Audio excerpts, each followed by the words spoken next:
তো তোমরা দেখতেই পাচ্ছ বন্ধুরা, এটা হচ্ছে আমাদের বাড়ির আশপাশের ভিডিও। আমি এই রাস্তায় ধরে সাইকেল নিয়ে যাচ্ছিলাম, আর এত সুন্দর পরিবেশ দেখে ভাবলাম যে একটা ভিডিও না করলেই নেই। তোমরা দেখতেই পাচ্ছ আমি সাইকেলটা নিয়ে যাচ্ছি, আমার সামনে টাকাটা পড়তে ক্যামেরাটা নিচে করে নিয়েছিলাম। আর এটা হচ্ছে আমাদের বাড়ির আশপাশেরই রাস্তা, কিন্তু এটা বর্ষাকালের একটা ভিডিও। আর দেখতেই পাচ্ছ কত সুন্দর ভিউ।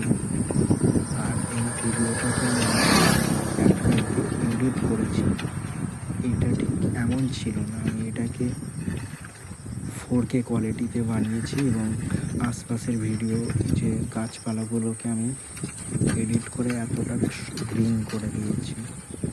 নর্মালি যদি তোমরা এরকম এডিট শিখতে চাও আমাকে ফলো করে রেখো, আমি তোমাদেরকে এরকমভাবে যে কোনো নর্মাল ভিডিওকে আমি 4K কোয়ালিটিতে শিখিয়ে দেবো।